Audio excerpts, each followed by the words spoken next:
We'll go ahead and call this working session to order. Roll call. Commissioner Decker? Here. Hill? Here. Mingus? Here. Sutherland? Here. Mayor Call? Here. All present, Your Honor. Thank you. Good evening, everyone. Tonight's working session, the topic will be the East Peoria Drainage and Levee District. Representatives from that entity will be giving a presentation, and then we'll allow for, excuse me, some questions and answers. So no official business will be conducted tonight. This is just for informational purposes. And with that, Ty, I'll turn it over to you.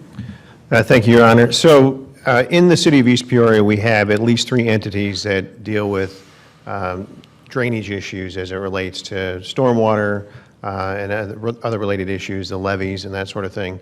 And there are, in addition to the city, we've got a couple of others that have specific catchment areas, and one of those happens to be the East Peoria Drainage and Levee District. And so this evening, we've invited them to come talk about what their purview is, give an overview of the organization. We have some members here tonight from their board. We have Derek Winchester, Eric Mickelfelder, Monica Whetstone, and a new appointee to their board is Kevin Kempa, who's going to be replacing Eric here shortly. So with that, Monica and team, go ahead and take it away. I got a quick question. How long is this going to be? Because I don't want to hear a presentation and we run out of time, we can't ask questions. So I regular mean, I don't want to council, be here and all of a sudden we Bill, can't ask a question. Bill, It's over with in Bill. 5 minutes. you'll have time, so regular council meeting starts at 6, we have to start that on time. So if we don't get to specific questions that you have, we can step out into the atrium and do a follow-up out there. Because I don't like what's been going on down in the bottoms with Okay. things not getting done. Bill, And there's we've a had time and a presentation last place time, for it took comments. 15 minutes. Bill. And we ran out of time. Be respectful, please. Thank you. Go ahead, Mike. All right, this is an overview of the East Peoria Drainage and Levee District limits in red. In blue, we've got the East Peoria Sanitary District. We are linked, so I wanted to show both areas. You'll also see in red and yellow in the center the various drainage ditches that we've got. So we provide river flood control to the landowners in our district. Caterpillar, Ameren, and the rail yard, together we own approximately 85% of the land in the district. We're governed by a board of commissioners with a rep from each one of the 3 major landowners. We also have no paid employees, so the commissioners and the district engineer are volunteers. The levee itself is about 3 miles long, and the drainage ditches are about 1.5 miles. We're funded through an annual maintenance assessment of the property owners. The levee itself was built back in 1911, and it's been modified and strengthened several times. So 1943, 2008, and right now you'll see a large project going on for the riverfront area where we're having that riprapped. We've got various responsibilities depending on the height of the river. Flood history, we've flooded over 22.5 feet 49 times and 25.5 feet 18 times. 4 of the top 10 crests have occurred in the last 10 years, so we've seen lots of flooding. The highest flood we had was just over 29 feet in 2013, and the lowest point of the levee is 33.5 feet. And the levee's performed very well throughout all of our various floods. So we've had various maintenance assessments occur over the years. In 2015, we asked for an increase so that we could continue to maintain the levee. And we were also able to finally rejoin the PL 8499 program as of February of 2017. Typical maintenance for the levee is $105,000 to $264,000 a year. PL 8499 is important because it's a federal program that pays for levee repairs due to flood damage. What we have to do to stay active is we have yearly inspections by the Corps of Engineers, and we have to maintain a minimally acceptable rating. If any inspection items are found to be deficient, we have 2 years to get it fixed or the levee's removed from the program. As I said in a previous slide, we were returned to active status in 2017. We had to repair erosion, remove vegetation, take care of some pest control. So our budget's mainly broken down into 3 different categories. We've got routine maintenance, non-routine, and then our various insurance, legal, auditing costs. So depending on what happens during the year for the non-routine, that spread can vary quite a bit between flood cleanup, pump rebuilds, pipe inspections, various repairs that the Corps has identified. Here's a couple pictures of the levee itself. Around the Caterpillar Millwater Pond, around the Wesley Slough area, and then along the riverfront itself. This is the pump house and the screens that take the storm water, goes to the pump house, and then it pumps it over the levee. The trash rack screens need to be cleaned at least once a week before and after each rain event, and then depending on the severity, we'll have to go down daily and keep the screens clean because so much comes through. This is one of our large culverts that we've got to keep clean every year. Sometimes, depending on flooding, we've got to go back several different times so that we can keep it clear, so we can close it in the case of a flood and not allow the flood waters to come into the protected area. So because we got into the PL 8499, the floods that we've had after we fixed everything allowed for an over $2 million project to occur out of federal funds, and it was something that we didn't have to do. As you can see that around the toe, we've had quite a bit of erosion that basically happened every time it flooded. Here are some different pictures from the 2015 flood. I'm not sure if anyone remembers, but we did have a gouge in the side of the levee caused by this flood was one of the longest high floods we had. The levee got saturated, water came down really fast, and this is what happened. So we had to get that fixed immediately. And this was before we were in the program, so we had to use our own funds to fix it. And then in May, we had another flood that was, I believe, the 7th highest Peoria has experienced. It went right up to the bottom of the train bridge. You'll see some pumps that we've got to set up to move stormwater over the levee itself, and some of the debris that accumulated along Farm Creek after the floodwaters receded.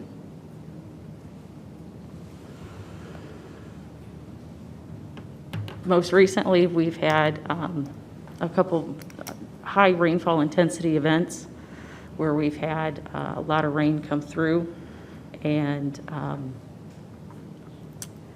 you'll see from the pictures, this was the first event on the 9 to 10 inch rain that we had on the July 15th, where we got right up to the edges, and then at the bridges, the water came out of the drainage ditch itself, but in between, we pretty much stayed in. In June, we were able to dredge around the bridges due to some help from the Fond du Lac Park District and the East Peoria Sanitary District. And then in August, the city was able to get in and clear underneath the bridges themselves. And then in September, the city came out again and cleared around Cedar Street. So far, we've been able to increase the flow area through some of the choke points that we have, which is where all the bridges are at. We've got those opened up as much as possible. And our next steps is to understand the entire picture and create a lasting solution. So we did have a survey done of the drainage ditch, and we compared it to the 1977 drainage study and survey, and The ditch itself has silted in about 12% since then. Most of that siltration's occurred between Center and Franklin, and it gets better the further down that you get, closer towards the pump house. The bridges and other obstructions in the ditch cause the storm waters to come out of the ditch and onto the roads, and the roads all drain into the ditch. So when the ditch is full, the roads are slow to drain. From what we can tell with the fact that we haven't silted in as much as we thought we had, it appears that we're moving a lot more water than we were ever designed to handle.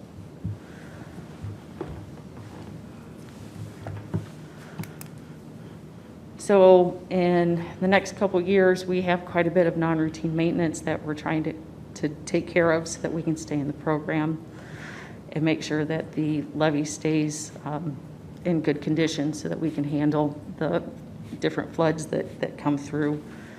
We've basically had a flood every year except for 2012 since 2000.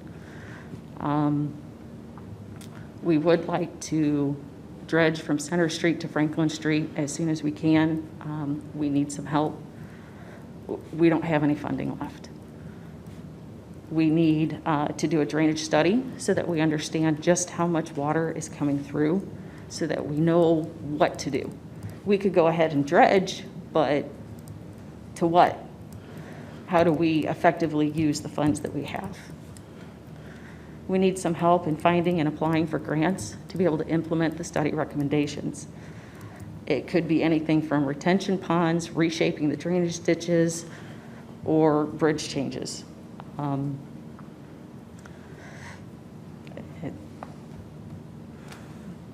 And some of the continuing issues and concerns, we're still working towards the FEMA certification.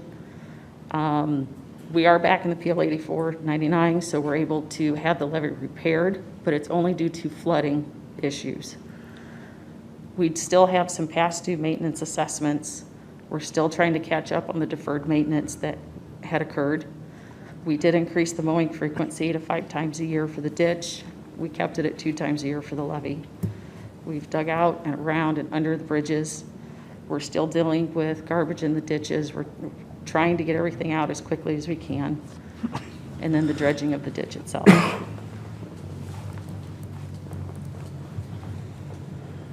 Does anyone have any questions? Yeah, just out of, Sorry, my microphone wasn't on. Just out of curiosity, on the amount of monies that you receive on the annual maintenance assessment, I noticed on there, and don't mean to point just that out, but there are some past dues. What do you guys do if people don't pay their portion? Is that written off as bad debt, or how does that work? Any idea? We've gone through before in years past and put liens against the various properties. Okay. We don't want to do that, Yeah. so once it reaches a certain amount, then that's the action that we take. Okay.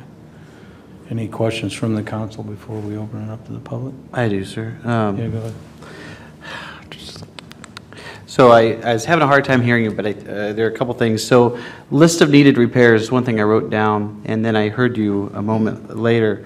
One thing that you said stood out, that you said moving a lot more water than we were ever designed to handle. So to me, that seems like a problem throughout the city. Our storm sewer in general is like that.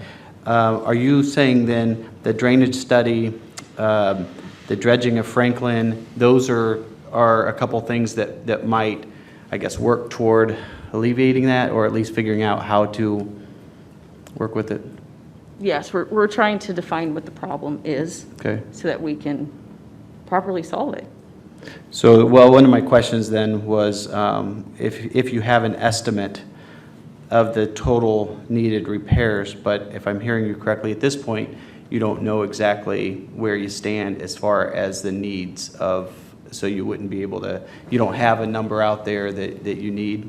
We don't know yet. That's why we really need to do the drainage study, and that's $23,000.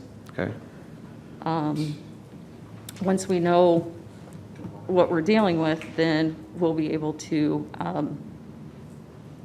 put forth several different possible solutions. And finally, my last one. When we had one of the floods, I think it was 15, we had a time where I know Caterpillar was helping us, and we had engineers, a bunch of people out walking the levees, the sanitary district, and they were looking for, I think they were called boils, if I'm not mistaken, whether it be groundhog holes and things like that, that could be catastrophic if ignored. That levee, do they have similar concerns in that, or is it, I guess, are the same types of things a possibility? Do you have to walk the levees and look for things like that as well? Yes. Okay. So one of my previous slides, sorry, I was moving through them very quickly. Depending on which level we're at, depends on the frequency of where we have people walk across. So once we reach, I think it's 25.5 feet, we basically always have someone on the levee walking, looking for boils, looking for seepage, looking for anything that doesn't look right, so that we've got time to stop the damage, slow it down, so that we can get people out if there's a problem. Well, as horrible as the thing was, what happened in New Orleans years ago, I guess it taught the rest of the country a lesson to watch out for things like that. So, Mayor, that's all the questions I had. Thank you. I have one. You mentioned the annual maintenance was 105 to 264. Now, what is the annual assessment amount that you bring in through, the levy tax? This year, I think it's 188. 188, okay. Prior years, so up until 2015, we were only bringing in $68,000. So there was quite a few things that were deferred because we didn't have the budget to fix them. So now we're catching up. Okay, thank you. That's all I have. Commissioners? Go ahead. I don't really have any questions. I just wanted to thank you guys for your time in presenting, and I learned some new things. It's the first time I've sat through that presentation, so I appreciate it. Thank you. Very good. Commissioner Sutherland? Yeah, you guys, there's really only 3 or 4 outlets that you guys take care of that leave the East Peoria proper area and go into the river, am I correct? So we have 2 areas. We've got the 84-inch culvert where we have to set up pumps. And, once we and that's get- down in Richland area, correct? No. Where's that at? That is the rail yard area. That's by what then? Over by Wesley Road? Could you maybe put that map back up? That helped Sure. me a little bit. So you're clear down there, Close to. by Coochie's restaurant then, is, and that, toward that area more? That one's too far. So there's Wesley Road that starts about right in this area right here. We've got the rail yard, and then the 84-inch culvert is right here. So it mainly drains what's going on. So right in is that this where that area. big, there's like over by the bingo parlor, it kind of takes off over in that area and goes out that direction? Some of that comes Like through. over by the old, yeah, okay. And then the other 2 areas, or the other area would be, So we pick it up here in the Richland area, and it comes through the neighborhood, then it comes into what we call Branch A ditch, which also collects some of what the storm runoff we have at Caterpillar. Comes down, it also collects some that comes down into this wetland area, and then it all drains out up to here, and that's where we have the pump house. okay. That's it. Very good. We'll open it up to public comments. Anyone wishing, please step up to the microphone. And I ask that you be respectful, please. Yeah, I'm Bill Bassian. I live in Richland Bottoms. The Corps has nothing to do with the ditch down there because it's man-made, and they just take care of the levees, as I've talked to the Corps about this. And how much did you say the survey cost? The survey, Yeah, that you had those guys come down and do? I didn't, that was $7,500. Huh? $7,500 to do the $7,000. survey of the ditch.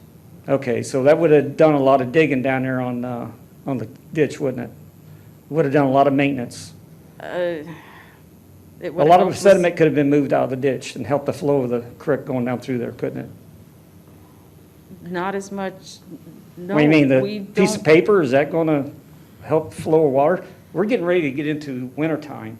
Water's going to be coming in because we ain't got the evaporation rate like we do in the summertime. So the ground's going to get more saturated, it's going to hold water. So now we're going to start getting all these big rains, and the ground's going to freeze and the water's going to come in. The creek is filled up with sediment and the water can't flow to the pumps. So we're going to have a major catastrophe again because the water can't get down the ditch. Center Street's plugged up because no maintenance been done for 35, 40 years. I mean, every little bit of extra money that's left over from the budget could be cleaned down there in that ditch, even if it's $1,000, $1,500. I noticed on the money that I got, you guys paying River City Construction $1,500, $1,700 here and there. What is that for? What kind of maintenance are they doing? Are they working on roofs or something, which could do digging in the ditch? Then I know some money being spent for diesel fuel on pumps. Where are these pumps at that we're paying diesel fuel for?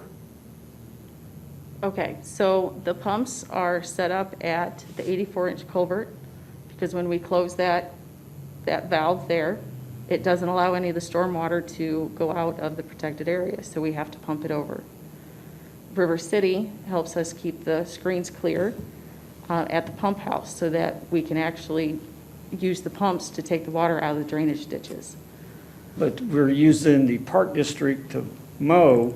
No. But yet, how come we don't use the No. Park District or the Sanitation District to help clean the refuge out? No, they don't mow. Commercial irrigation mows for us. Well, Fond du I was Lac just Park told that District the. tried that to the help us. Park District's mowing the ditch out back behind my house. Yes, they did. This year, commercial irrigation's done it. Then we paid $52,000 to commercial irrigation to mow the levees. That's a lot of money to It's be not mowing just levees. mowing the levees. And It's we, also and doing, the Park District had to mow behind my house we that had the same park- year. Listen, if another taxing body, meaning the Park District, Mike Johnson, if he's volunteering their services, that's something they do on their own accord. So you need to understand that. Right, but when we get a bill for $52,000 for mowing, that's a lot of money for mowing. A lot of money. I would So like to why? interject. And Here, I let- noticed some let- other bills in there for Let her commercial address the irrigation on 52,000, this. Bill. You asked her about that. She was getting ready to address that. So not all of that is for mowing. We also use them to help remove debris. We help them to, have them help us to reseed the levees. They do more than just mow. But you don't contact the people that live down there that could help out to do stuff. You know, there's people that live down there that could volunteer to help instead of paying somebody $52,000 to do all this stuff. I mean, you're charging us to live down there, but you don't do what you need to do because we got a ditch that's overflowing Center Street, flooding people's houses. And you're not taking care of the main problem, but yet you want to pick up debris in a ditch so you can pump it.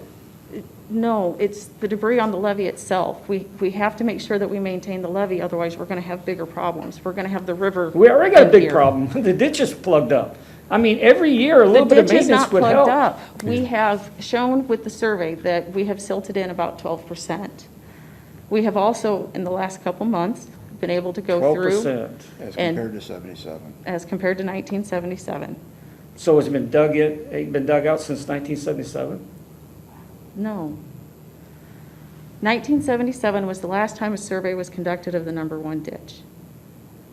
We just did another one in 2020, in this year, last month. Then how did Center Street get so plugged up?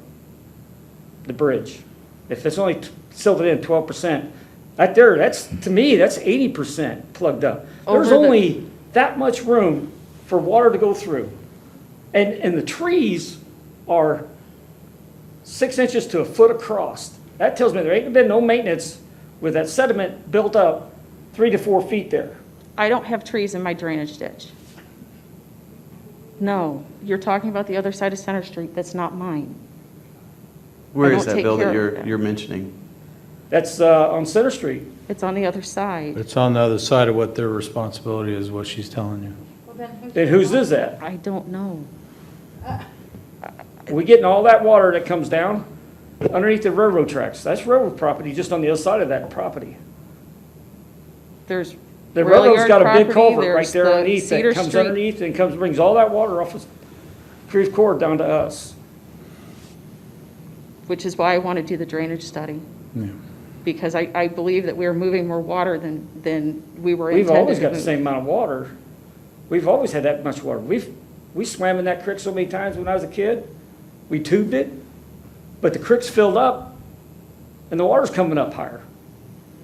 So a little bit of maintenance, you know, I got a farm. We dig out the ditches all the time when it's after a big rain. You always go in there after a big rain and clean. You're going down on Wesley Road, clean Which that is out. How what come you we've don't been come down doing. in the Richland Bottoms and clean that out? I mean, that's all we need, is just a little bit of digging every now and then. And You- that's you what did we've around been the bridges, doing. but I mean, the rest of it, yeah, you guys went down 2 feet at the bridges. The rest of the way would have been nice. I mean, I wouldn't be here right now. Hey, Bill, I want to make sure other people that may want to comment get Oh. some time in here. We literally have a couple minutes. All And right. then Ty, Thanks. Will you find out who's gonna be doing this? well, we'll find out whose responsibility that is if it's not. I just want to Yes, say, ma'am. I have lived in Richland all my life, and when, every year, when I was a kid, that entire ditch from Center Street all the way as far as it would go was dug out, every year. Then we started paying the drainage tax. I've been paying it for 40-something years, and we still have the same problem. That creek has, that you call it a ditch, I call it a creek, has not been dug out in more than 50 years. And until it's dug out all the way, we are going to have the problem with the flooding.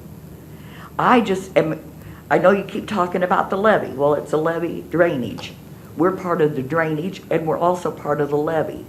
Where is the drainage money going? Is it all going on the levee? I don't understand. That's just what I want to know. Where is the money going that we as property owners, and I have 3 houses that we're paying on, that I just don't get it. And then these houses that the people don't pay, they're just let go until you put a lien against the house, which if you put the lien against it, when do you collect it? When they sell the house and then they have to pay it off because they can't sell the house? I just would like some answers on that. So with the lien, yes, when the property is sold, that's when that bill has to be paid, and we'll be able to get the money for that. We've been spending quite a bit of money on the levee so that we can make sure that the river doesn't come in. We didn't have enough funding before, so we're trying to catch up and to make sure that the levee meets all the requirements of the Corps of Engineers. We've been trying in the last couple of years to do more for the drainage ditches. This year, we were able to dig out around them and under them and clear those out. And now we're trying to do the study so that we know what to do instead of just going in and digging that may not solve the problems.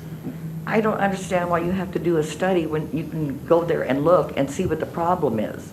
I don't get that. It's just, to me, that's wasted money. Everybody that lives down there, we know what it looks like. You can send a drone over to look at it. Anybody can see there's about this much all the way down where water can go. That's why we have the flooding. Because the water has no way to get out because of that. And all this is piled up on the side. When that water comes through, it goes over it. Hey, Just like with the levee. Ty. If the levee wasn't taken care of. We're going to have to I wrap know. this, thank you. We're going to have to wrap this up. Ty, would you mind stepping out the atrium here and carrying on the conversation? But I appreciate your comments, and thank you all for being here. I think it was important for the new council to get an understanding. I've sat through the presentation. Appreciate you being here. I would seek a motion to adjourn this working session. So moved. May I have a second? Second. Thank you, Commissioner Hill. Roll call. Commissioner Decker? Aye. Hill? Aye. Mingus? Aye. Sutherland? Aye. Mayor Call? Aye. All present voting, aye, Your Honor. Thank you. Working session is adjourned.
East Peoria City Council to order, please. Roll call. Commissioner Decker? Here.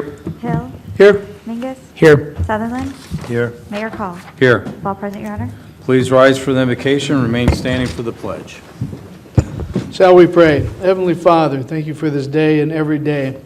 We are also thankful for this council has stayed healthy, as well as the staff attending these meetings, and also the returning public. Dear Lord, remind us of our many blessings that we often overlook. Let us remember, be on your guard, stand firm in the faith, be courageous, be strong. In your name we pray. Amen. Amen. I pledge allegiance to the flag of the United States of America and to the republic for which it stands, one nation, under God, indivisible, with liberty and justice for all. Approval of the minutes, please. Mr. Mayor, I move that the minutes of the regular meeting held on September 1st, 2020 be approved as printed. May I have a second, please? Second. Thank you, Commissioner Decker. Any comments? Hearing none. Roll call. Commissioner Decker? Aye. Hill? Aye. Mingus? Aye. Sutherland? Aye. Mayor Call? Aye. All present, voting aye, Your Honor. Thank you.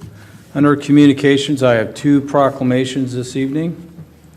The first proclamation, whereas the Knights of Columbus are dedicated to works of charity, unity, fraternity, and patriotism, and whereas intellectual disabilities affect 1 out of every 10 families in America, and whereas the Knights of Columbus are committed to enhancing the quality of life of people with intellectual and physical disabilities throughout the state of Illinois, and whereas the City of East Peoria recognizes all the voluntary services provided to the citizens of East Peoria, and whereas the Knights of Columbus raise funds and hand out Tootsie Rolls at local retailers on September 18th through the September 20th, and whereas the money raised helps to significantly enhance the quality of life of people with disabilities.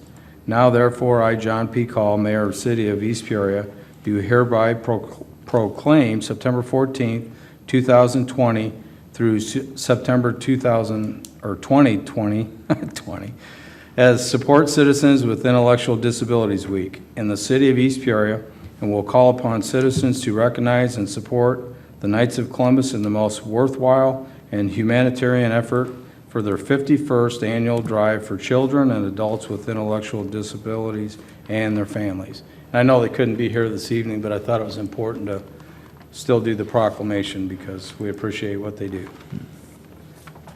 Second proclamation. Whereas all 50 states, the District of Columbia, and all U.S. territories require the use of car seats for children traveling in motor vehicles. And whereas car seat laws are enacted because they save lives and prevent injuries. And whereas in 2018, of the 634 children, 12 and younger, who were killed riding in passenger vehicles, approximately 1 in 3 were not in a car seat, booster seat, or wearing a seat belt. And whereas injury potentially could have been avoided had these children been buckled up. And whereas educating parents and caregivers about the best ways to keep children safe while traveling in cars, no matter how short or long the trip, can work toward eliminating these preventable deaths and injuries. And whereas parents and caregivers are encouraged to participate in car seat safety checks, such as the ones conducted from 1 until 4 p.m. the first Wednesday of the month at the East Peoria Fire Department Central Station, to make sure their children are in the right car seats for their age and size, and that the seats are installed correctly. Now therefore, I, John P. Call, Mayor of the City of East Peoria, Illinois, do hereby proclaim September 20th through the 26th, 2020 as Child Passenger Safety Week, and call upon all citizens to help reduce injuries and the tragic loss of life by buckling up their children every trip and every time. Something I've been passionate about for the last 5 years. Anything you want to say, Commissioner? No, just a reminder that we do offer that opportunity to check seats, and being a dad and having 3 kids, I know that sometimes that we throw those seats in and we don't necessarily pay attention to exactly how they're in, or if they're safe or wobbly or whatnot. So I'd encourage anybody that has young kids in car seats to stop by the fire station and get them checked out. Well said. Very good. Public comments. Anyone wishing to address the council on an agenda item? If If you wish to address the council on something on the agenda, please step forward. Are we talking about the water bills today? No, ma'am, that'll be at the end. You'll have an opportunity to make a comment on that. Okay, hearing none. Commissioner Hill. Be it resolved by the Council of the City of East Peoria, Illinois, that claims as listed on Schedule 8, Schedule number 9 be allowed. Mr. Mayor, I move that the clerk is hereby authorized and directed to issue orders on the treasurer for the various amounts totaling $334,663.60, and the schedule of bills be hereby adopted as presented. May I have a second, please? Second. Thank you, Commissioner Decker.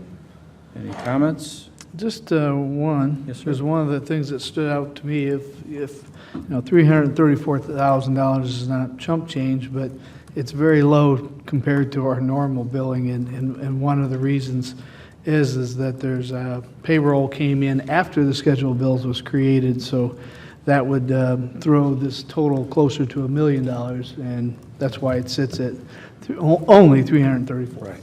Well said. Roll call? Commissioner Decker? Aye. Hill? Aye. Mingus? Aye. Sutherland? Aye. Mayor Cole? Aye. All present voting, aye, Your Honor. Thank you. One more, Mr. Mayor, a resolution approving the city's intervention in PTAB case regarding requested reduction in equalized assessed value of commercial property. Whereas Camp Street Crossing LLC, the owner of parcel number 01-01-29-401-039, the property, has filed a complaint with the Tazewell County Board of Review, the Board of Review, for the purpose of challenging the assessed value assigned to the property for the tax year 2019, and whereas the City of East Peoria City objected to the requested change in assessed value, and whereas the Board of Review has affirmed the assessment originally assigned to the property, and whereas the owner of the property has appealed the decision to the Board of Review to the Illinois Property Tax Appeal Board, TTAB, and whereas it is the best interest of the city to intervene in the proceedings currently pending before PTAB.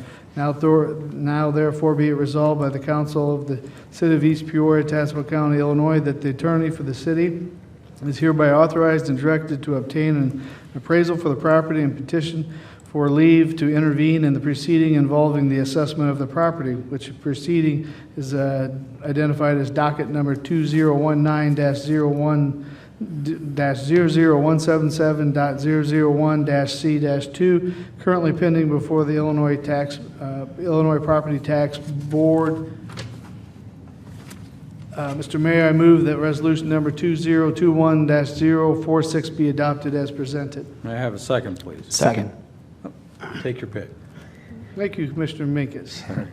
Spread the cheer around. As you got from the resolution, we have a business, Camp Street Crossing LLC, appealing their tax assessment for the year of 2019, and the state requires that the city make a resolution in order to engage our legal team for the city to intervene in that process, and our legal team will be representing the city in this case.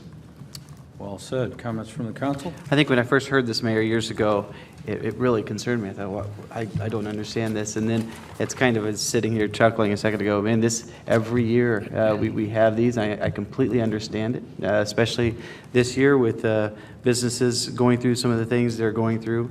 But I appreciate our legal staff working hard every year to watch out for us. Well said. Other comments? Dennis has got one. Yeah, I just want to make note of the fact that this is for 2019 before the economic consequences of COVID-19. So next year, there'll be a lot of these, unfortunately. Yes. I agree. Very good. Roll call? Commissioner Decker? Aye. Hill?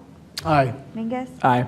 Sutherland? Aye. Mayor Cole? Aye. All present voting, aye, Your Honor. Thank you. Mr. Mayor, that's all I have. Very good. Thank you, Commissioner. Commissioner Decker. I have one item right now, Mayor. Resolution number 2021-039. Be it resolved by the Council of the City of East Peoria, Illinois, the resolution number 2021-039 here to attached, a resolution requesting permission for temporary closure of state-mandated maintained roadways for a public event for the Festival of Lights Parade on November 21st, 2020 be approved. Mr. Mayor, I move you that this resolution number 2021-039, having been read once by its title, having laid on the table for no less than 1 week for public inspection, be adopted as presented. May I have a second, please? Second. Thank you, Commissioner Mingus. Thank you, Commissioner Mingus. As I stated last meeting, this is one of those things that we do every year. Don't usually take it for granted. And this year, I don't think it'll be taken for granted. I think people are really looking forward to having some sense of normalcy. Comments from the council?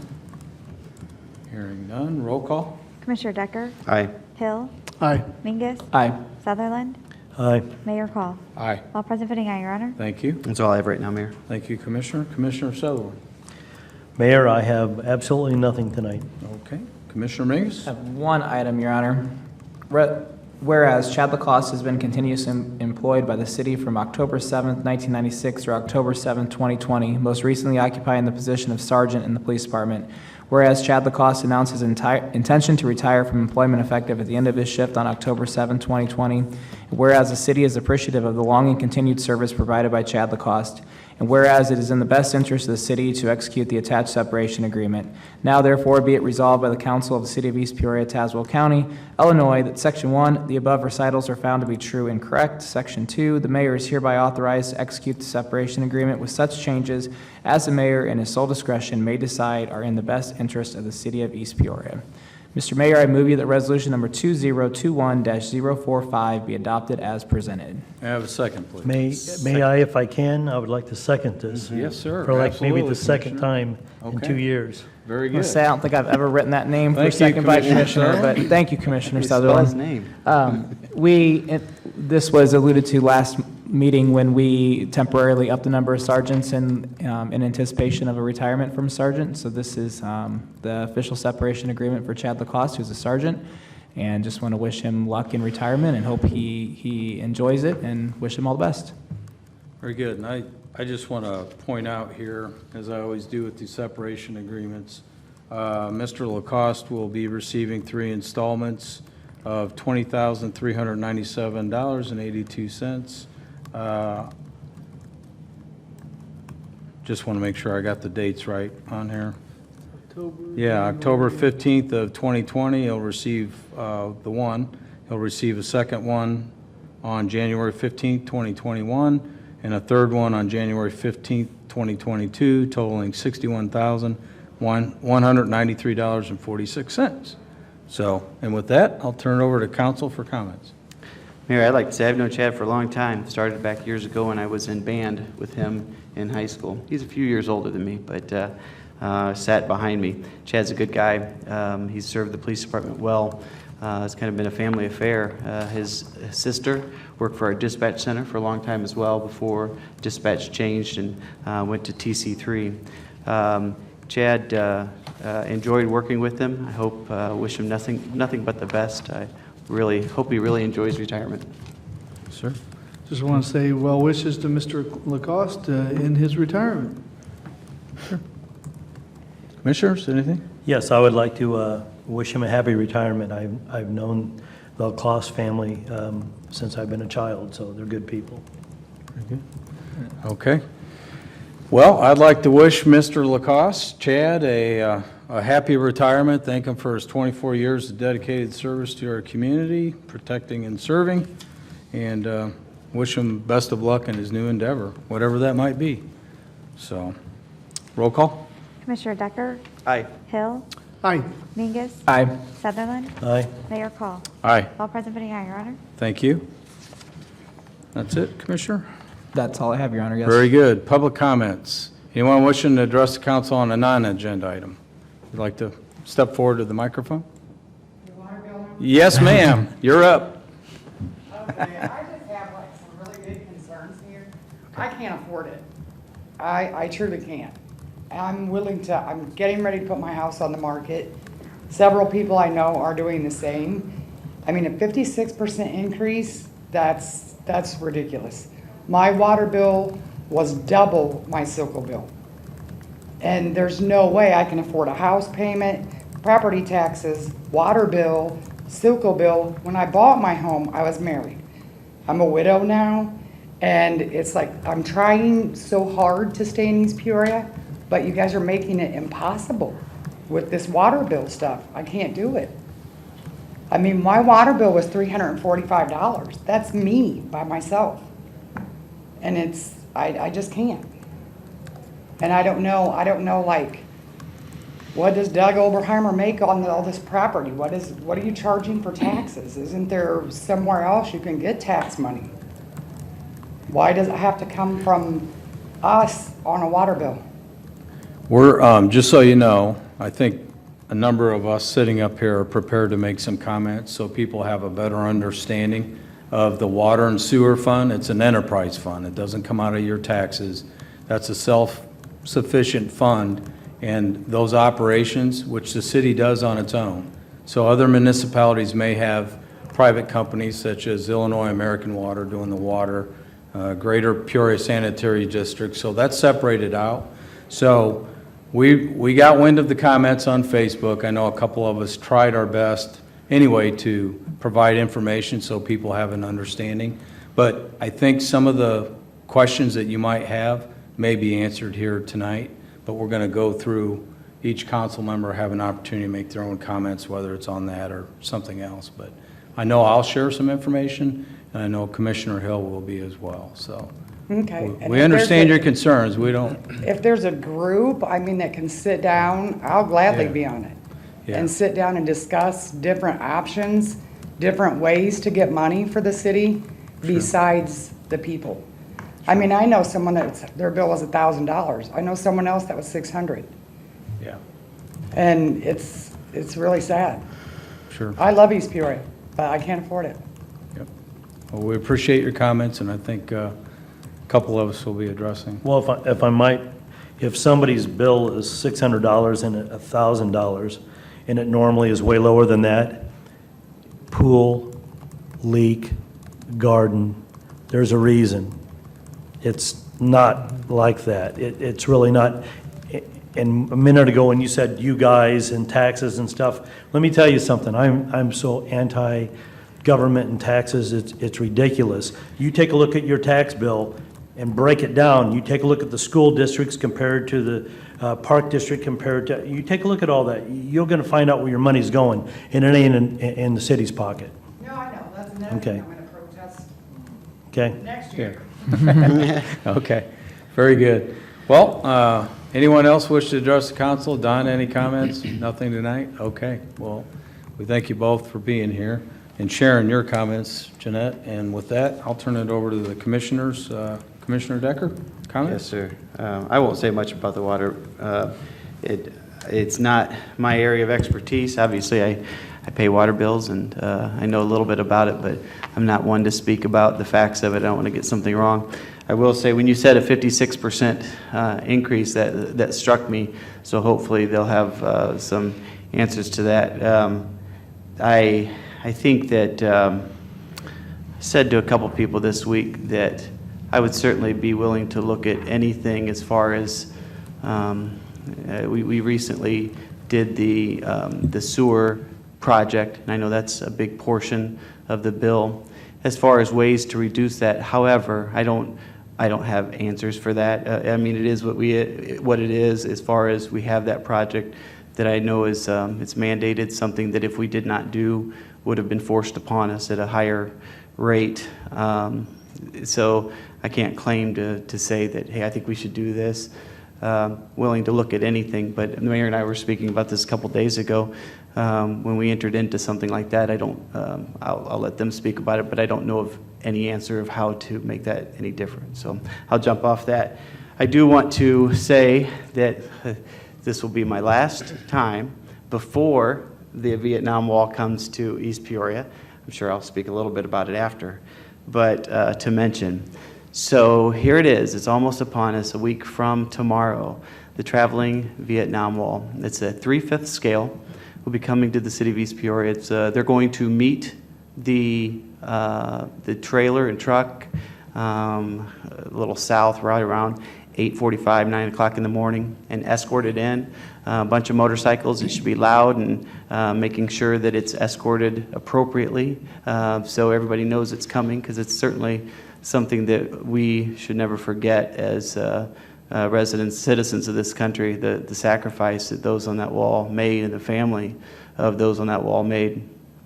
We were pleased to bring it here. And one thing I've said many times before, but I'll say it again, obviously I'm on the city council, I'm on the fire department, but I am still impressed and thankful for the support that we have received from the city, from the people in the area, the money that has been donated, the number of volunteers.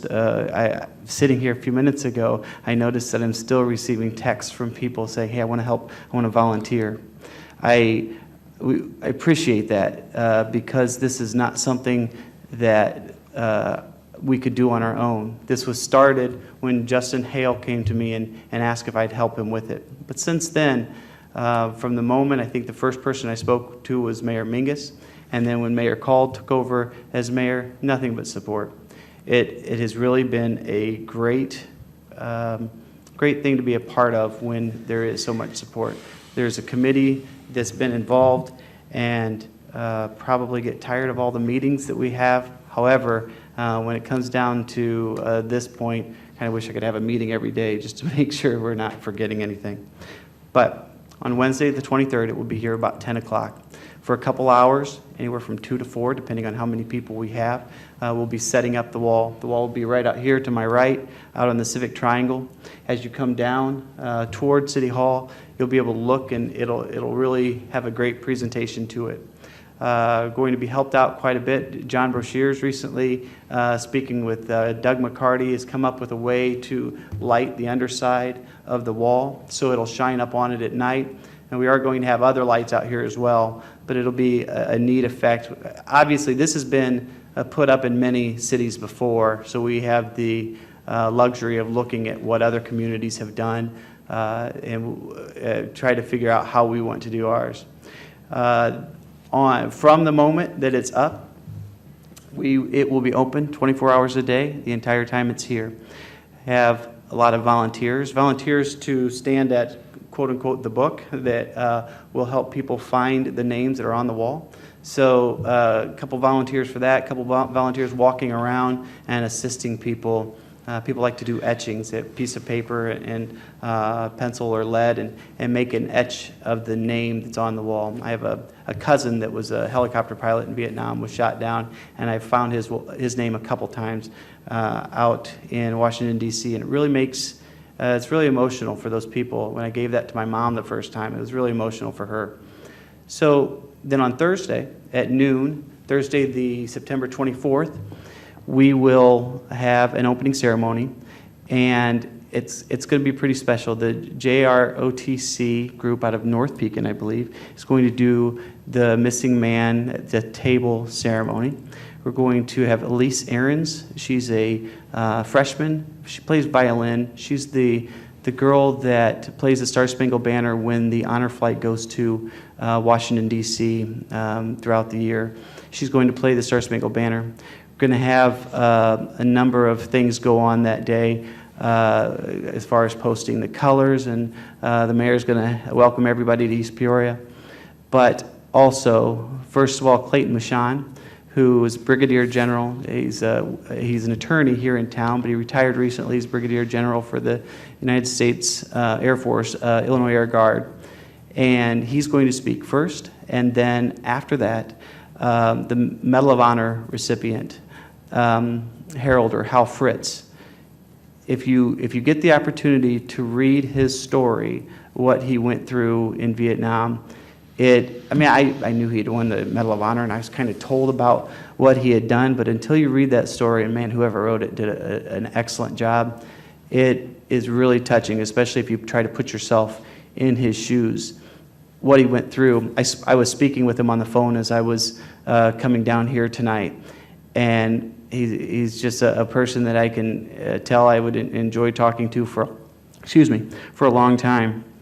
What he went through that day, our nation owes him a debt of gratitude. He was awarded the Medal of Honor, and it will be an honor to listen to him speak on that day.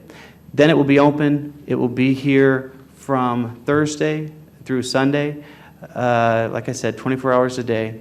And then on Sunday at noon, we will have just a very quiet ceremony, I guess, just a quick ceremony of the, I think we're going to have taps played and a couple other things that's going to go on then. We're trying to get some permissions right now, so I don't want to give too many things away. I don't want to be wrong and something not be able to occur.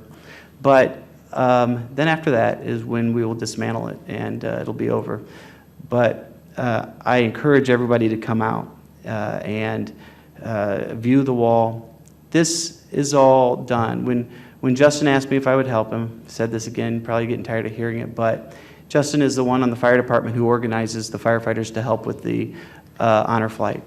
And when we are on that honor flight helping veterans go to Washington, D.C., it's really touching to see the emotions that come over them at times when they walk up and see the wall for the first time and they see names of people that they served with, that they were there that day when they lost their life. It's really touching. So when we started this, Doc Russo is his name. He's a curator of the wall. He encouraged us to find a charity that this can somehow benefit. So we decided in the beginning, when we began raising money, and we have raised enough money to bring the wall here, I guess the debt has been satisfied. Any additional monies, though, will then be donated to the Peoria Honor Flight. And people from the Peoria Honor Flight, Phyllis Perino and her sister, have been a huge help through this as well. And I guess, Mayor, that's about all I want to say about it. Any other questions? Feel free to call me, text me, email me, and we are still looking for some volunteers. We won't turn anybody away, so even if the spots are full, we'll still allow people to volunteer. Better than have too many than not enough. Sir, very good. Thank you, Commissioner. Commissioner Hill. Okay, I'm going to take the two easy ones first before we talk about water bill. Friday night, the Friday 47 farmers, the farmers market. There's only 3 remaining. It ends at the end of the month, so that's one. Friday Night Lights car show, that's again this Friday as well. It overlaps and it starts at, I think it's about 6 or 7. So as for the water bills, this is not, actually I'm not the commissioner over water as well, but I've spent a lot of time with the staff so I can understand and actually respond and help some of our residents. And so I've got quite a few, I would say, details or things I want to talk about. Commissioner Sutherland had touched on one aspect. There's really 3 different aspects that I'm seeing in the feedback from the public. And one of those is understanding, and I know I'm going to get the hate mail and the social media because I've already seen it, understanding the bill and the billing cycle. That has already helped when we talk through some of the conversations last night in the news. Unfortunately, the media gave an open mic to somebody that stated that their bill was $100 different, and I can tell you unequivocally their bill for the same amount of gallon usage was not $100. And I can say that because I've also looked at, again, on Facebook social media, a person had shared their bill, and they shared the picture on top, and it was 10,000 gallons, and they had another bill below. And one was before the rate change, and we'll get to that, but the rate change that started as of August 1st. But looking at the bills and just knowing how they're calculated, the comparison for this particular person's bill was comparing 10,000 gallons after the rate change to 6,000 gallons. And I know that's not everybody's qualm because we've already heard tonight it's more about, and that's the third aspect, it's more about the capital sewer tax. So, but I've already talked to some, and I've already, we have understanding the bill and understanding that a person's use before the rate change, that same person, the 10,000 gallons last year and this year, the bill was $11, and I don't want to undermine the significance of whether $11, but it was $11 in change in the bill, not 100. But unfortunately, the news broadcast, the person say their bill was $100 different. They're not comparing the same bills, and they're not comparing, as you would say, apples and apples. And so understanding the bill is important. I've helped a couple of residents already understand their bill and the rate change and what it really was. And we offer some services, and the mayor and I actually was involved in with the water customer service specialist yesterday in understanding when you go to the next one, there are people saying, well, my usage is not right, my meter's not right, has it been calibrated? And I can tell you that in most cases that that meter is more than likely right. And so there are some things that we can do, and one of them is the ladies that in the building department at City Hall can pull your usage history over the last couple of years, over the last year, and even see a pattern. And again, I've done this, and we've seen it with somebody, and that helps resolve their understanding. But the one thing that we gained yesterday was there's another service that we offer, and that service can be used, and it's really called data profiling. And that water customer service specialist can come out and look at your bill and even tell whether it's got a leak detection meter on it, and work with you, work with the resident to understand what is your meter moving when it shouldn't be, and they can even do that profile, and that profile will give you insight, and it's a scary insight because it can tell you, hey, you were on vacation during these dates, because again, what's to assume your water bill goes to near zero or zero, or overnight, what do you usually expect? You're not running water, so again, it will show you by hourly how much water is going through that meter. So so the first aspect is understanding the bill, the billing cycle, the rate changes that did occur. Second is if you're questioning the meter, you're questioning your usage, there's some services that we can offer. Now, the more difficult is the third aspect, and that's the sewer capital charge that is being added to a bill. And everything, well, there's some I don't say rumors or misunderstandings that we don't do estimates anymore. All things are actual. The readings are done with radio frequency, and those are done. The bill's based on usage. So in the case of people with pools, and this goes to Commissioner Sutherland's, and I've helped and talked to people, and I have a pool.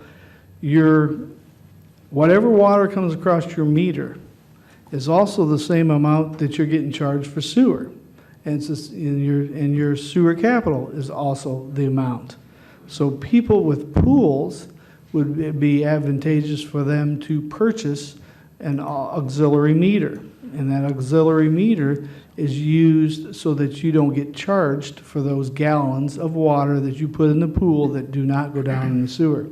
I myself, in the big bill for May to July, I had 4,000 gallons that I used that did not go down through the sewer that would have saved me at least $40, I think, based on my calculation, on the sewer capital. Otherwise, my bill would have been closer to $300 due to my usage, and I don't water the lawn.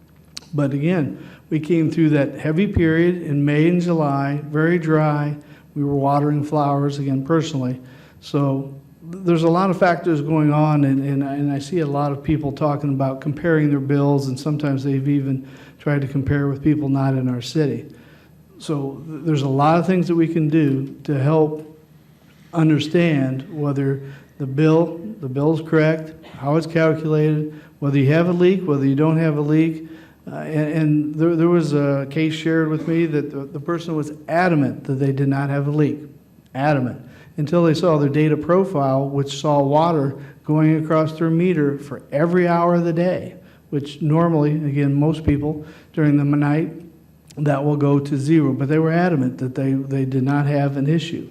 There are a lot of things that affect people's usage, and I've seen people say, hey, we got a 2-person family, and we're $600, and we've got a 5-person family. You can't always compare those, and those can be very misleading. So the city has services that we can make use of. The city staff will help you understand your bill. The customer service, water customer service specialist is top-notch. He'll come out and make you feel comfortable with what the information you see.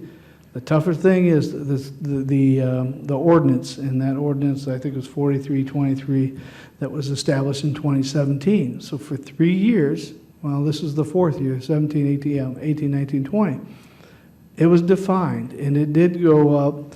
Now you got to be careful. The sewer was frozen at $5.76 in 2017, and the sewer capital charge, which you now see on your bill, has been growing, and it was set at 20% the first year, 15, 11, 10, and 10, and so after next year, that rate for sewer capital will freeze at $4.93.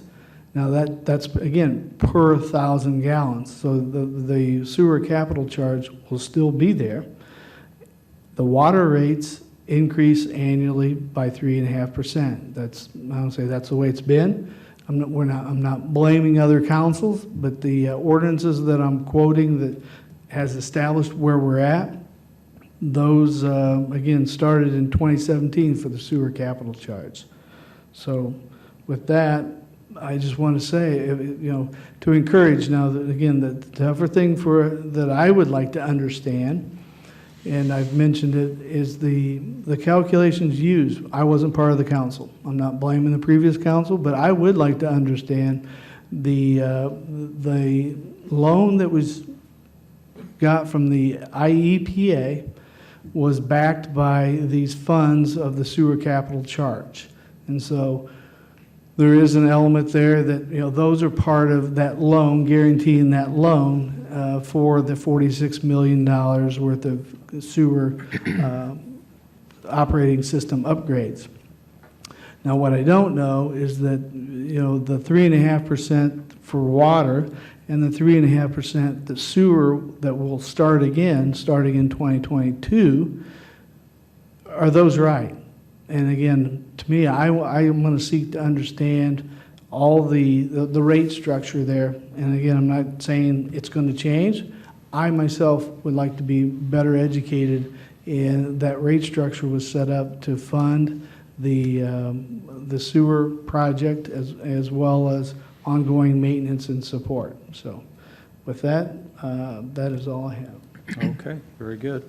Commissioner Sutherland. Well, since I am in charge of the water and the sewer department, I'm not a big fan of from the very beginning when I took my seat here, the very first thing that we had a vote on, and we delayed for 2 weeks just where we could wrap our heads around it, was the sewer treatment plant that was in the works for years and years before this council was seated.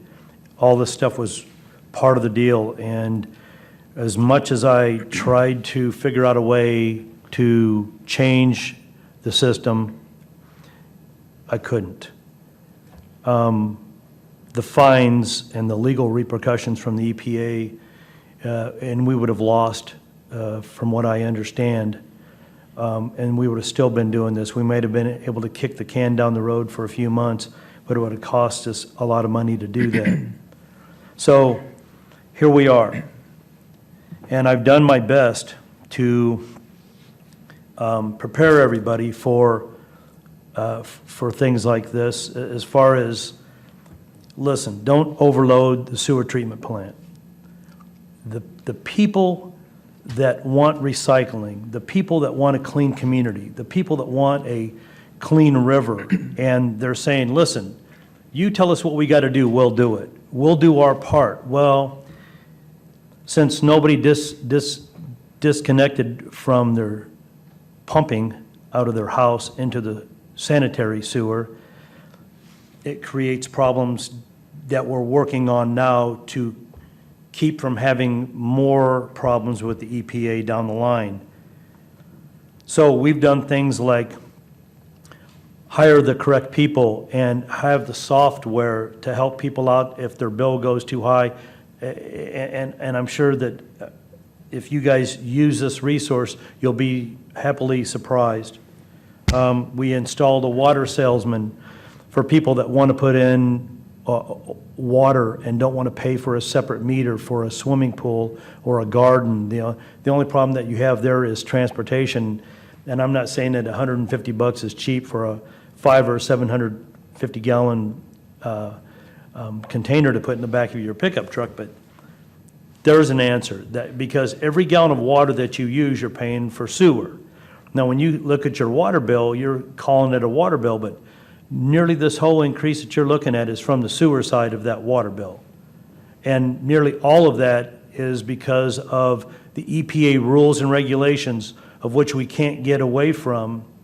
And a lot of that rules and regulations have to do with people who want to say or want to be recycling people, nice to the environment, are pumping their house into an area where it shouldn't be.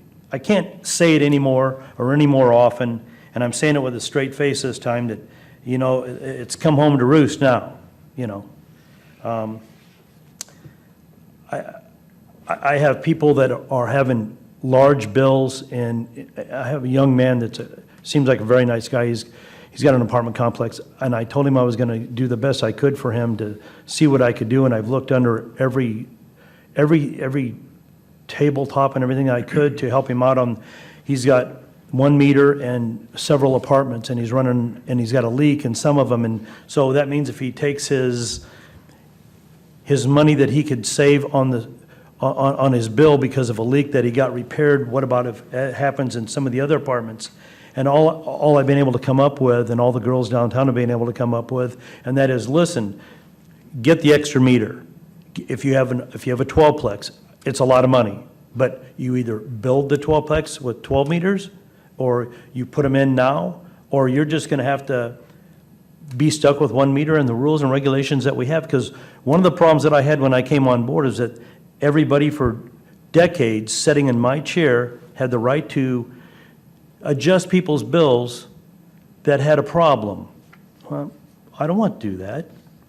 Just because somebody tells their story better than the next person, or just because somebody had a really legitimate thing and somebody else is kind of playing with words a little bit to get their bill reduced.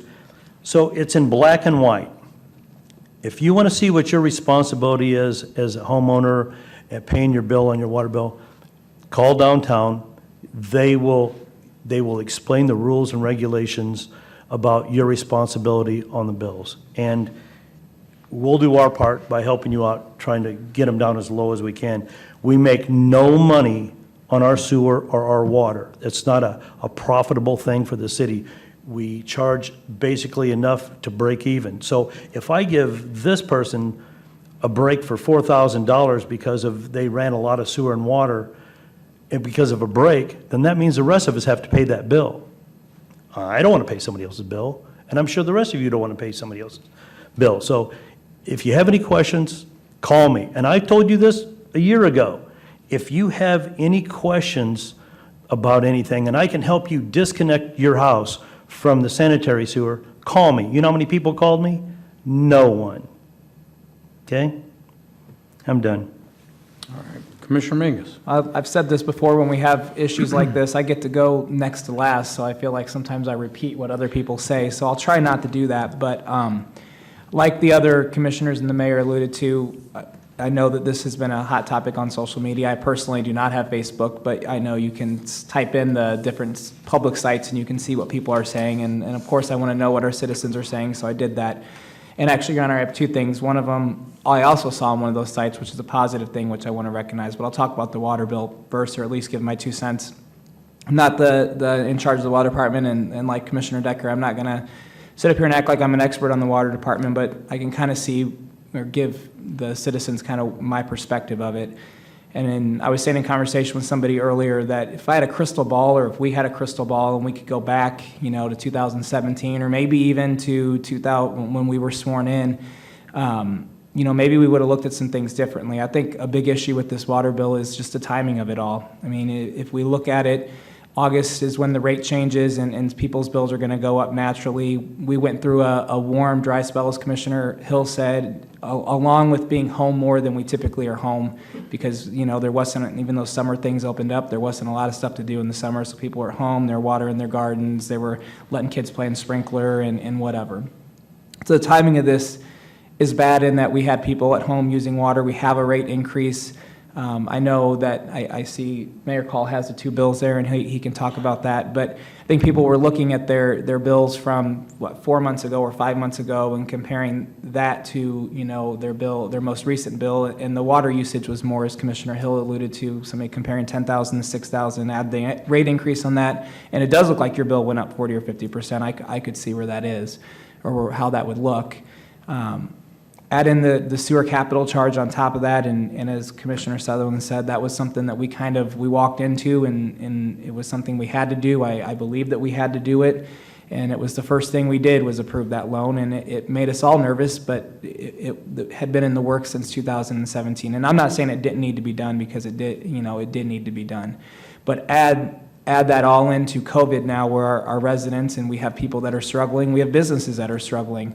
So add in, any extra bill at this time is tough on people.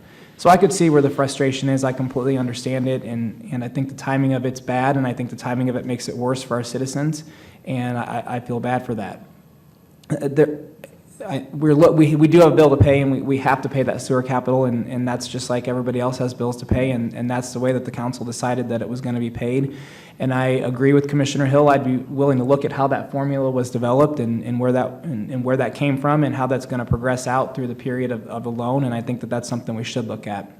That's a long-term solution. I think short-term for people is, if you look at your bill and hearing everything that the commissioners have said, you look at your consumption, you look at your leaks, I didn't fill a pool up, I don't water my plants, I don't water my grass or whatever, and your bill is still higher than it typically is, then I think absolutely call. While we are pretty accurate and we feel we're pretty accurate, there are mistakes that are made too. And we want to make sure we catch mistakes if they are made.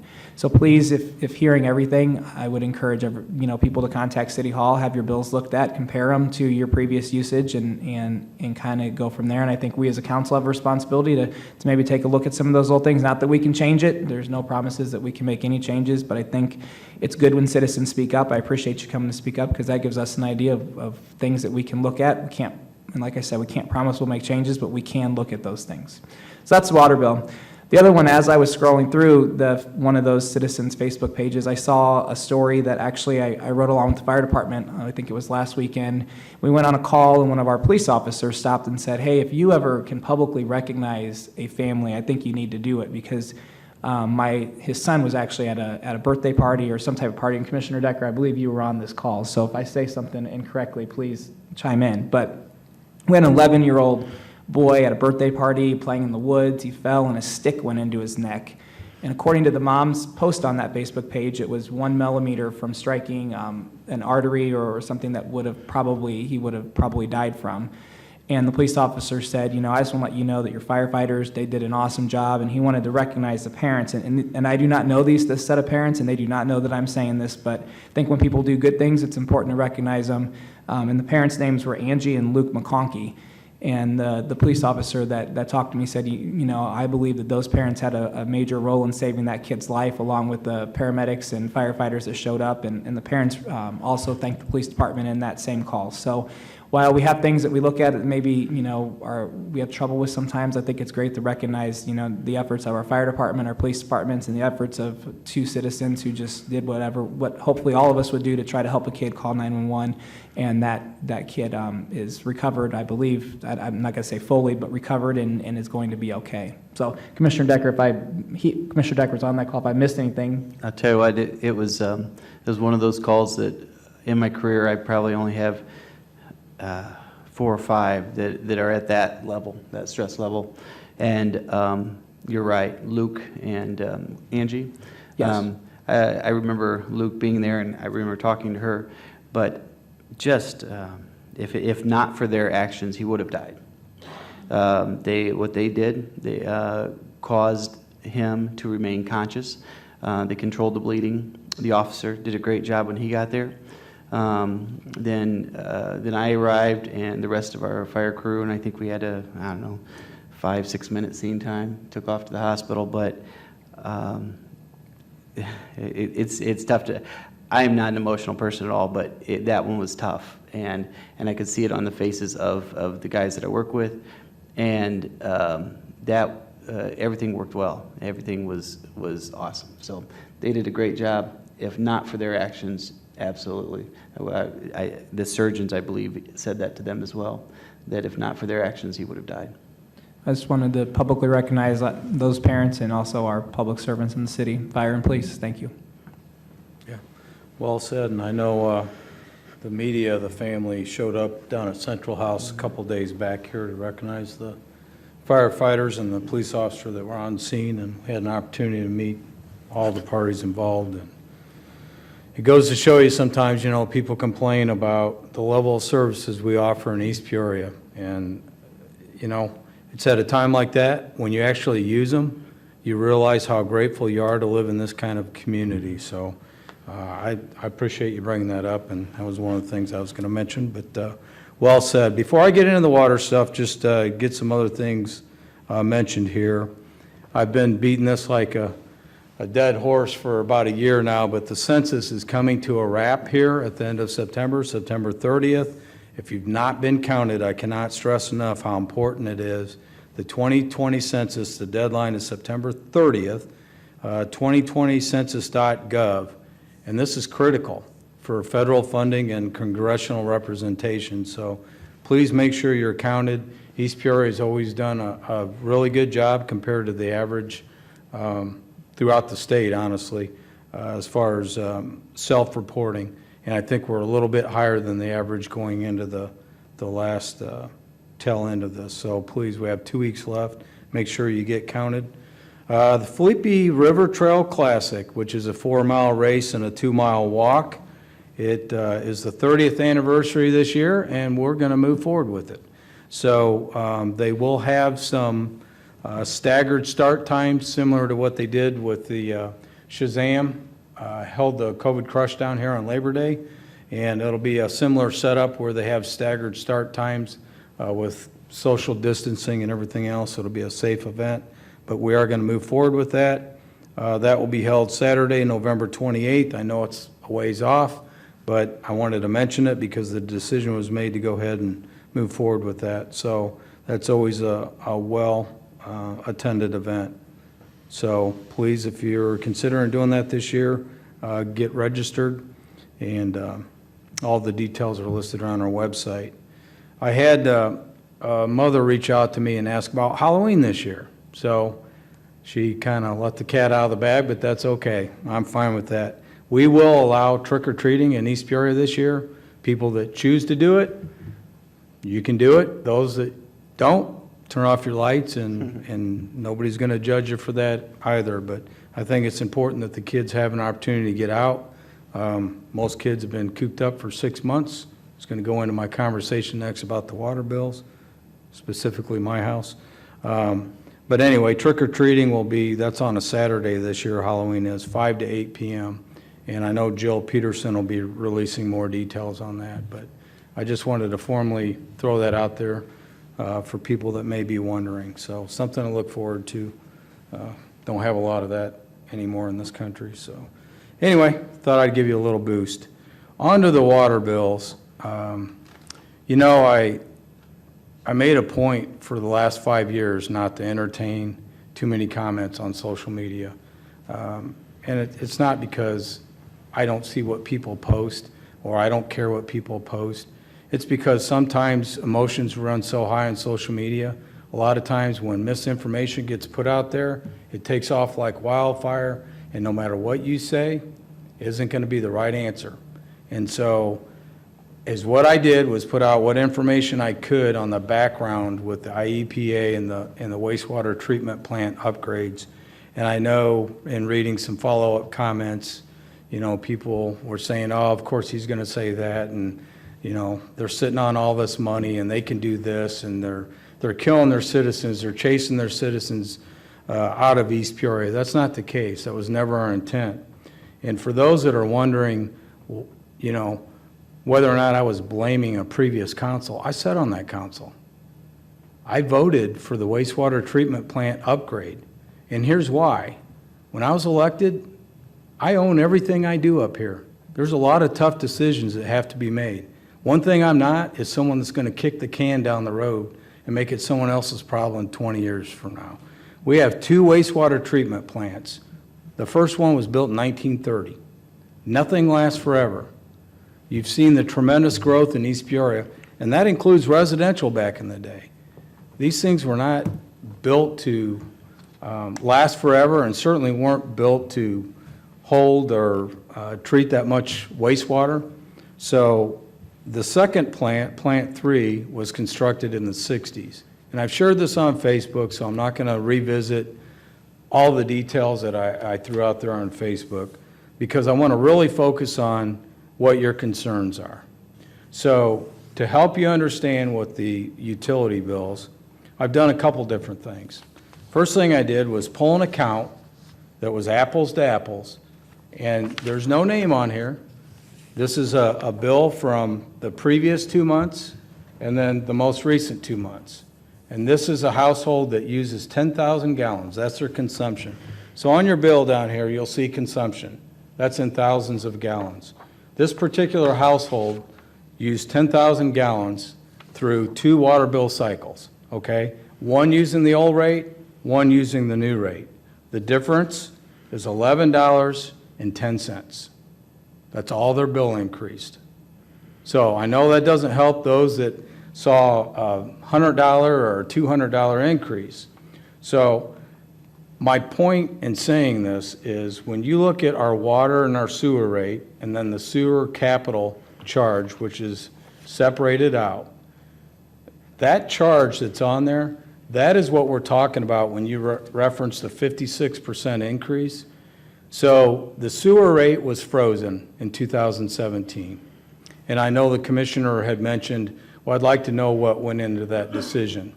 So the previous council, I was sitting on it, we were presented 3 different plans to cover the IEPA loan. One was a 5-year, one was a 7-year, one was a 10-year. Okay?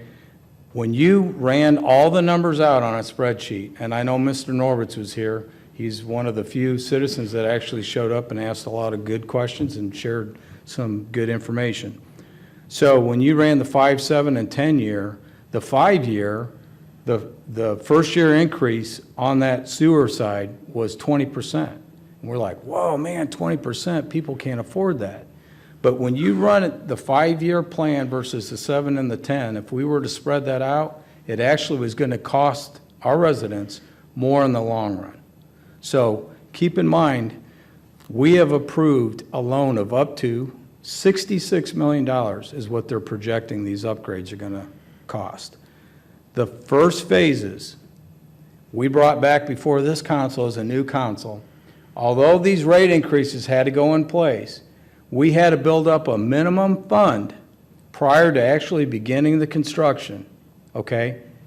This is what was required. And the city had no additional funds sitting around. We didn't have a piggy bank sitting around, as Commissioner Sutherland said.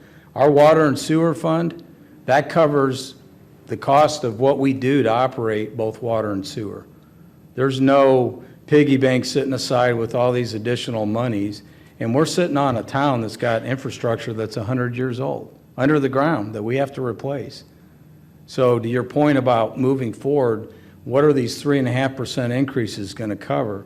Not only do we have to repay the IEPA loan, the first loan, and I signed for it, right here, is just under $42 million. Where are we at today? So far, we've incurred just under $33 million in cost. That's how much the IEPA has actually invoiced us. They've approved the loan. So why is that important to know? We have to repay the loan. So even during this COVID time, I know a lot of people are looking at their local governments, why can't you cut us a break? Unless the IEPA comes back to me and gives me an extension on this loan, I have no choice. We have to cover the cost. And when you read the ordinance, that's how it was laid out. That's how we are guaranteed the loan. It says repayment of loan to the IEPA by the city pursuant to this ordinance is to be solely from the revenue derived from charges imposed on users of the system. We have no choice, folks. It was painful. It was a tough decision for those of us that served on this council when that came before us in 2017. But the choice was very clear at that time. The IEPA had been telling the city for years and years. Commissioner Jeffers sat to my left, and he had been saying this for years. The longer you put it off, the more costly it is. And, you know, as elected people, nobody wants to spend that kind of money. So we just kind of put it off, and then it got to the point where, all right, the gig is up. You have to do something. If you don't, we will. So we did do something. So where's that land us today? You know, we had the 20% increase, the 15, the 11, and now we're in year 4, which is the 10%. And I know this has been a terrible year for so many people. There are people that have lost their jobs. There are people that are making less money. But I want to use my house as an example. And just to be fair to everybody, my bill went up $115. That was a lot of money for us. So what did I do to help me understand so I could share with you tonight exactly what that process includes? So I invited Commissioner Hill, and I scheduled, no special favors, I scheduled the water service, customer service rep for the city to come out and use my house as a guinea pig because I was one of them that saw the substantial increase. So he came out to help us understand with this radio frequency. So when you look at your water meter out in your yard, you see a little black rubber piece on the top of that cap. That's part of the system that the city invested in a number of years ago that cost us a lot of money, by the way. And for those that think that it's not calibrated and you're reading somebody else's, you have to see it to believe it, but it's 100% calibrated and it's 100% accurate. So the rep comes to my house, both of us are standing there, and I'm just an average citizen that's frustrated with my $115 bill, and I just don't understand it, and this can't be right. Help me. This guy is absolutely phenomenal at doing his job. He did exactly that. So he pulls the cap off. He's explained it to me. The number on the outside is assigned to my account, to my property. Every single meter has its own serial number. So he's got, and I'm not a tech guy, so he flips it over and I thought he'd call it a transducer on the bottom of this thing, and he plugs something into the bottom of it. It takes about 5 minutes to download all your data. For me, just for our example, so we have an understanding, he went back 6 months because that's what I'm focused on my jump over 2 billing cycles. You know, we're 30 days behind, so that meter was read 30 days prior. So just on average, I said, let's go back 6 months so we can understand this. So he downloads the data, puts it up into his laptop. When you look down in your meter, okay, the other part of the meter is down in that manhole cover. You look down there, there's a little pinwheel on there, a little red pinwheel. Mine was not moving. So he said, if you have a leak, that thing's always going to be spinning. It's not going to stop. So he asked me to go in and turn on a faucet, which I did. That pinwheel immediately begins to spin. So then we upload my data, and he takes a look at it. And literally, the guy could tell me, he knew what time I got up that morning. Did he not? It's almost scary. And he doesn't do it to scare you. He does it to show you so you have an understanding in your own house how this works.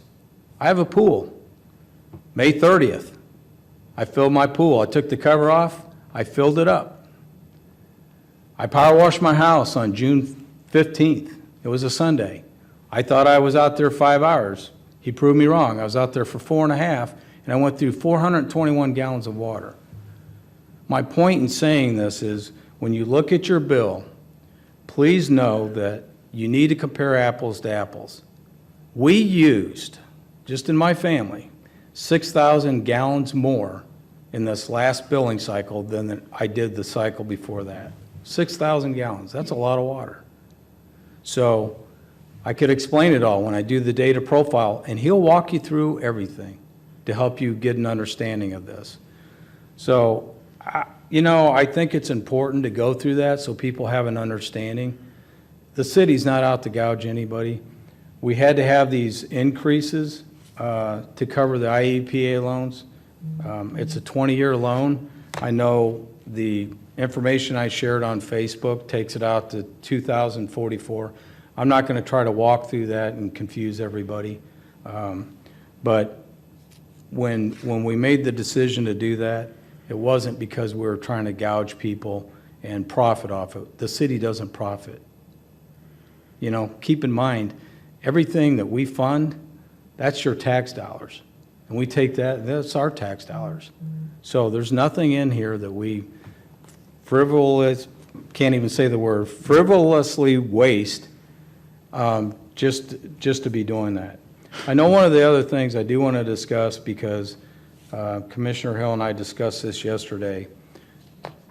East Peoria bills on a 2-month cycle. A lot of those comments, people were comparing, well, mine's only, $45 a month. And then you find out that that's only for water. So every municipality may be different. East Peoria is unique in that we operate our own, so we handle both water and sewer.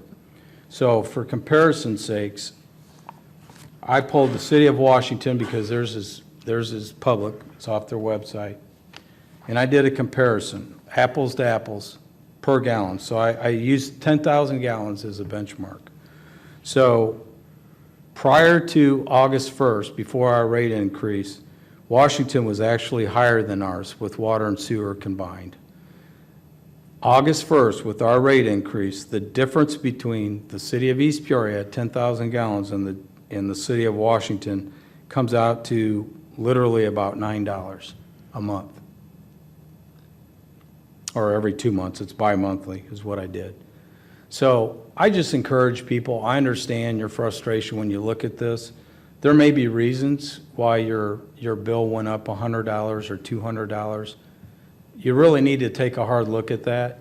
I'm going to suspect leaks are a big factor. Toilets, believe it or not, if you have a leaking toilet, that's a lot of water flowing through there. That thing's running 24 hours a day, and you'd be surprised at how much water runs through a toilet. It's shocking. People that have irrigation systems, water in your flower. For us, we have 2 teenagers that have been holed up in the house since March. They're not back in school, in-person school. So now we have 3 people during the day at the house utilizing water, whether it's the restroom, additional laundry. We have a pool.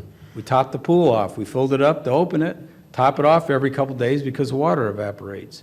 It's amazing when you look at that and truly take a look at what's going on in your household. I think you would have a better understanding of what you're looking at on your bill. But as far as the increase was the same for everybody. That was another comment that I saw was, well, maybe they're treating some people differently. Everybody pays the same rate. There is no difference, and it's based off of consumption. Our rates are based off 1,000 gallons. So with the water, your current water rate is $6.91 per 1,000 gallons, and the current sewer rate, which was frozen, is $5.76 per 1,000. And currently, with this rate increase on the sewer capital, it's $3.96 per 1,000. So, we're here to help people. We're not on the other side. It's not an us versus them. So I'm with all the commissioners. Please reach out, ask questions, ask for help. Instead of being frustrated and coming down here and cussing the people out at City Hall, talk to them respectfully, and they're here to help you. We have a lot of professional people here at City Hall, and they're here to help you. So please reach out, and we'll try our best to guide you through it. And I know the Commissioner Hill has taken it upon himself to work with a couple of people that were on that social media link to get them to understand And I think their concerns were alleviated. I mean, it doesn't change their bill, but at the end of the day, the city is not in a position to defer payments. We just can't. We have to cover our loan payments and our cost. So, and keep in mind, we're all in this together. It's tax money, so. I know that was kind of long-winded. I'm trying to do my best to walk through a lot of information. There may be some things that I left out that I think of later. But if you have any questions or concerns, please reach out. I'd be glad to help you. So with that being said, I would Mr. seek a Mayor. motion to adjourn. I move that we adjourn until Tuesday evening, October 6, 2020, 6 PM. May I have a second? Second. Very good. Roll call? Commissioner Decker? Aye. Hill? Aye. Mingus? Aye. Sutherland? Aye. Mayor Call? Aye. All present voting aye, Your Honor. Thank you. We are adjourned until we meet again.